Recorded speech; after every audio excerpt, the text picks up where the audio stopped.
प्रस्ताव, टाळ्या, हाळ्या एकीकडे सुरू असतानाच दुसरीकडे मुख्यमंत्री फडणवीसांनी अचानक मनसे अध्यक्ष राज ठाकरेंची भेट घेतली। मुंबईच्या ताज लँड्स एंड हॉटेलमध्ये राज आणि फडणवीस यांची अचानक 1 तासभर बैठक झाली। सकाळी 10:35 ते 11:35 एवढा संपूर्ण तासभर राज ठाकरे आणि मुख्यमंत्री फडणवीस यांची प्रदीर्घ चर्चा झाली।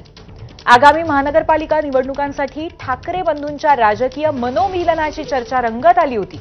मात्र युतीचा प्रस्ताव पहिले कोण पाठवणार यावर एकीकडे नाट्य रंगलं होतं। असं असतानाच त्याआधीच अचानक ही गुप्त भेट या दोन नेत्यांमध्ये झालीही। मुख्यमंत्री फडणवीसांनी या गुप्त भेटीद्वारे उद्धव ठाकरेंना आणखीन एक धक्का दिल्याचं मानलं जातंय। अचानक संपूर्ण महाराष्ट्राला आश्चर्यचकित करणारी अशी ही घडामोड। आपले प्रतिनिधी अजय माने आपल्या सोबत आहेत। किंबहुना अजय माने सुरुवातीपासूनच आज लँड्स एंडवरती होते। अजय, साधारणपणे गेल्या 1-1.5 तासामध्ये ज्या घडामोडी घडल्या त्याचा आपण पटकन आढावा घेऊया। अचानक झालेली ही भेट नक्की कशासाठी होती याचं काही कळलंय का, याबद्दलही आम्हाला सांगा। अद्याप कोणतीही स्पष्टता जी आहे पूर्वी ती आलेली नाही की नेमके या भेटीमागचं कारण काय। पण आपण जर पाहिलं तर 10 वाजता राज ठाकरे यांचा हिंदमाताजवळ एका हॉटेल उद्घाटनाला उपस्थित राहण्याचा कार्यक्रम होता। दुसरीकडे राज्याचे मुख्यमंत्री देवेंद्र फडणवीस यांचं शेड्यूल आलं होतं। त्या शेड्यूलमध्ये त्यांच्या 12 वाजतापासून बैठका ज्या आहेत त्यांचं सत्र होतं। सह्याद्री अतिथीगृह असेल, विधान भवन असेल, मातंग समाजाची 3 वाजताची एक बैठक होती, म्हाडा संदर्भातली बैठक होती। असे एकंदरीत पूर्वनियोजित कार्यक्रम या दोन्ही नेत्यांचे होते। खरं तर 9:40ला राज ठाकरे जे त्यांचा ताफा निघाला आणि तो या ठिकाणी मुंबईच्या वांद्रे पश्चिम येथील पंचतारांकित हॉटेलमध्ये येऊन थांबला, तो म्हणजे ताज लँड्स एंडमध्ये। त्यानंतर आपण जर पाहिलं तर राज ठाकरे अनेक लोकांच्या भेटीगाठी घेत असतात, त्यांचे कार्यक्रम असतात। पण 10:35 थेट राज्याचे मुख्यमंत्री आणि भाजपचं महाराष्ट्रातलं महत्त्वाचं मानलं जाणारं नेतृत्व देवेंद्र फडणवीस जे ते या ठिकाणी आले आणि त्याच्यानंतर चर्चा रंगल्या, ते म्हणजे राज आणि देवेंद्र फडणवीस यांच्या भेटीची। खरं तर नेमकं या भेटीमागचं कारण अद्याप अस्पष्ट आहे। आपण जर पाहिलं या आधी सुद्धा राज ठाकरे यांनी देवेंद्र फडणवीस यांच्या भेटी घेतलेल्या आहेत, पण त्या भेटी देवेंद्र फडणवीस यांच्या पूर्वीच्या निवासस्थानी म्हणजे सागर असेल, सागर बंगला मलबार हिलचा किंवा मग मेघदूत बंगला या ठिकाणी घेतलेल्या आहेत। मराठी भाषेचा, मराठी सक्तीकरणाचा मुद्दा असो, त्याच्यानंतर टोल फ्रीचा जो मुद्दा असो, त्यावेळी वेळोवेळी आपल्याला देवेंद्र फडणवीस आणि राज ठाकरे यांच्या भेटी होताना पाहायला मिळाल्या होत्या। पण त्या भेटी या सर्वांसमोर खुल्या भेटी होत्या। आता मागच्या काही दिवसांपासून तब्बल 1.5 महिन्यांपासून राज उद्धव एकत्र येणार असल्याच्या चर्चा राजकीय वर्तुळात, जनभावनेत, मनसैनिकांमध्ये, शिवसैनिकांमध्ये सुरू आहेत। आणि या भेटी सुरू असताना राज ठाकरे यांनी देवेंद्र फडणवीसांची गुप्त अशी भेट घेतली। त्याच्यामुळे पुन्हा एकदा राजकीय भुवया ज्या त्या उंचावल्या गेल्या। अद्याप या भेटीत नेमक्या काय चर्चा झाल्यात हे समोर आलेलं नाही। पण एक ढोबळ मानाने आपण जर चर्चा केली तर स्थानिक स्वराज्य निवडणुकांचे जे पत्रक निवडणूक आयोगाकडून, राज्य निवडणूक आयोगाकडून समोर आलं होतं, मुंबई सोडून इतर भागाच्या ज्या प्रभाग रचना आहेत अबकडच्या त्या झाल्या होत्या आणि मुंबईत अशी शक्यता की तशीच्या तशी प्रभाग रचना असणार 227। आपण जर पाहिलं तर महाराष्ट्राच्या राजकारणात स्थानिक स्वराज्य संस्थांमध्ये मुंबई महापालिका याकडे सर्वच राजकीय पक्षांचं, इव्हन केंद्राचं सुद्धा विशेष लक्ष असतं। प्रत्येक पक्षाला आपला झेंडा महापालिकेवर फडकवण्यासाठी आतोनात प्रयत्न करावे लागतात। मागच्या अनेक वर्षांपासून शिवसेना, जी मूळ एकत्र शिवसेना होती, त्याचा झेंडा तिथे फडकत होता। यंदा शिवसेना दुभंगली गेलेली आहे आणि त्यामुळे मराठी माणसासाठी ठाकरे बंधू एकत्र येतील अशा बॅनर लागले होते, चर्चा सुरू होत्या आणि त्याचं एक वातावरण तयार झालं होतं। आपण जर पाहिलं तर डोंबिवलीच्या पुलासाठी एकत्र आलेले मनसैनिक, शिवसैनिक, प्रकाश महाजनांचा नितेश राणे, नारायण राणे सोबतच्या झालेल्या शाब्दिक चकमकीत विरोधी पक्षनेते, विधान परिषदेचे ठाकरेंचा महत्त्वाचा मानला जाणारा नेता म्हणजे अंबादास दानवे यांनी थेट प्रकाश महाजनांची भेट घेतली आणि त्याच्यानंतर एक मोठं राजकीय वर्तुळ सुरू होतं। त्याच्यानंतर आपण जर पाहिलं तर स्वतः उद्धव ठाकरेंची ग्वाही आहे की महाराष्ट्र हितासाठी आम्ही एकत्र यायला तयार आहोत। दुसरीकडे एका दिग्दर्शकाला दिलेल्या मुलाखतीत राज ठाकरे स्वतः म्हणतात की मला काही प्रॉब्लेम नाही। अमित ठाकरे जे राज ठाकरेंचे सुपुत्र आहेत ते म्हणतात की दोन्ही नेत्यांकडे फोन आहे, त्यांनी फोन करावा, मला काही इश्यू नाही। आदित्य ठाकरे म्हणतात त्याच्यानंतर आपण जर पाहिलं आज सकाळी सेना भवनाबाहेर म्हणजे जिथून हाकेच्या अंतरावर राज ठाकरे यांचं घर आहे त्याच चौकातून हाकेच्या अंतरावर शिवसेना भवन आहे त्या ठिकाणी सुद्धा काका पुतण्याचे वाढदिवसाचे एकच बॅनर ज्याच्यावर दोन्ही नेते आपल्याला पाहायला मिळत होते. उद्धव बाळासाहेब ठाकरे त्याच्यासोबत बाळासाहेब ठाकरे यांचा फोटो, एक साईडला राज ठाकरेंचा फोटो, दुसऱ्या साईडला एकंदरीत आदित्य ठाकरेंचा फोटो, नवे युग नव पर्व अशा आशयाचे बॅनर या संपूर्ण दादर मुंबई परिसरात लागत असताना आता राज ठाकरे यांनी थेट देवेंद्र फडणवीसांची भेट घेतलेली.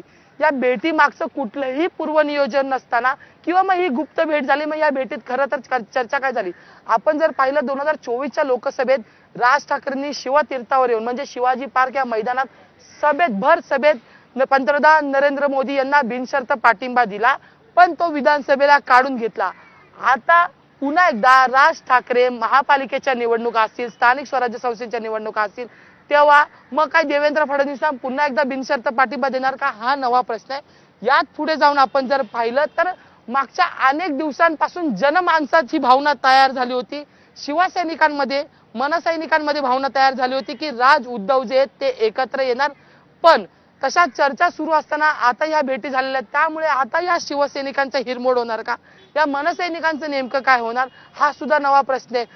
मुंबईचा गिरगाव परिसर असो, मुंबईचा दादर मांद्रेचा परिसर असो, इव्हन कलानगर मातोश्रीचा परिसर असो, या ठिकाणी मनसैनिकांनी शिवसैनिकांनी बॅनरबाजी केली होती. दोन्ही नेत्यांचे पोस्टर फोटो जे ते एकाच बॅनरवर लावलेले आपल्याला पाहायला मिळाले होते. राज उद्धव पर्व, नवे युग नव पर्व असे बॅनर शिवसैनिकांकडून लावण्यात आले होते. आज तर तेलंगे म्हणून एक कडवट मराठी शिवसैनिकाने बॅनर लावला होता. आदित्य आणि राज ठाकरे यांच्या एका बॅनरवर फोटो पाहायला मिळत होता. आणि या सगळ्या घमासान चर्चा सुरू असताना आता राज ठाकरे यांनी त्यातही सगळ्यात आधी बैठकीसाठी राज ठाकरे दाखल झाले होते. 9:40 ला राज ठाकरे या ठिकाणी आले होते आणि 10:30-35 देवेंद्र फडणवीस या ठिकाणी पोहोचले. त्यामुळे राज ठाकरे हे स्वतः वाट पाहत होते देवेंद्र फडणवीसांची. हा सुद्धा एक नवा प्रश्न आहे आणि त्यात मग नेमकं या बैठकीत झालं का हा सुद्धा मुद्दा आहे. मग राज ठाकरे महायुती सोबत जाणार का, आणि जर महायुती सोबत जात असतील तर या आधी सुद्धा शिंदेच्या नेत्याने स्वतः उपमुख्यमंत्री एकनाथ शिंदे यांनी राज ठाकरेंची भेट घेतलेली. मंत्री उदय सामंत हे सतत राज ठाकरे यांच्या भेटीला जाताना आपल्याला पाहायला मिळतात.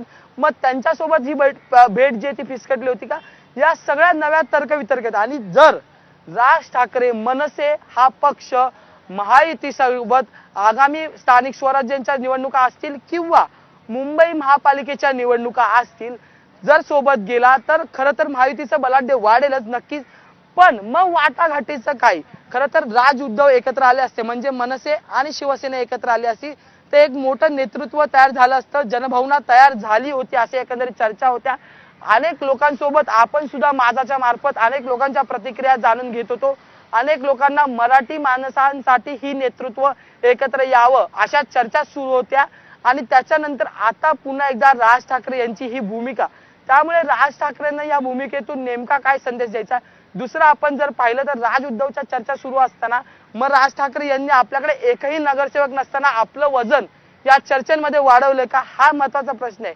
आणि मग हा संदेश नेमका कोणाला द्यायचा होता, हा संदेश उद्धव ठाकरेंना द्यायचा होता की माझं वजन वाढलंय, किंवा मग राज उद्धवच्या ह्या चर्चा रंगल्या होत्या, दिग्दर्शकाला दिलेल्या मुलाखती असतील, मनसैनिकांनी दिलेल्या मुलाखती असतील, टाळी कोण देणार, प्रस्ताव कोण असणार, या सगळ्या चर्चा सुरू असताना मग राज ठाकरेंनी स्वतःचं बलाढ्य महायुती समोर वाढवलं का हा सुद्धा नवा प्रश्न असेल. आणि या सगळ्यात ज्या नेत्याकडे एवढ्या मोठ्या संख्येने आमदार आहेत, ज्या नेत्याकडे सत्ता आहे, जो नेता मागच्या अनेक दिवसांत 2014 त्याच्यानंतर 2022चं महाराष्ट्रातलं झालेलं राजकारण आणि त्याच्यानंतर 2024ला आलेलं सरकार, तो नेता स्वतःचं सरकार चालवतोय, त्या नेत्याला एकही नगरसेवक नसलेल्या नेत्यासोबत चर्चा करण्याची गरज काय हा सुद्धा नवा प्रश्न आहे. त्यामुळे या सगळ्या प्रश्नांची उत्तरं हे राजकीय नेते खरंच देतील का. दुसरा महत्वाचा मुद्दा, जर आता ह्या चर्चा फिसकटल्या, जर मराठी माणसांच्या मागच्या दिवसांपासून ज्या चर्चा सुरू आहेत की राज उद्धव एकत्र येणार, मराठी माणसांसाठी येतात, जर मराठी माणसांच्या जनभावनेचा अनादर झाला तर मग नेता या सगळ्या मराठी माणसांचं किंवा मग या मतदारांच्या मतांचं गणित कसं फिरणार, मतांचं नेमकं एकंदरीत चर्चा कशी होणार. आणि नेमकी जागा वाटप कशी होणार, या सगळ्या अनेक नव्या चर्चा ज्या आहेत त्या आजपासून सुरू झालेल्या आहेत. पण यात महत्त्वाचं अगदी बाब खरंय. म्हणजे अजय, आपण सोबतच राहा, कारण असे प्रचंड प्रश्न आहेत. या सगळ्या विषयाला भरपूर वेगवेगळे पदर आहेत, ते सगळे आपण उकलून पाहणार आहोत. नक्की काय घडलं असेल हे समजून घेण्याचा प्रयत्न करणार आहोत. दरम्यान शिवसेना खासदार नरेश म्हस्के यांनी प्रतिक्रिया दिली, आपण ती पाहूया.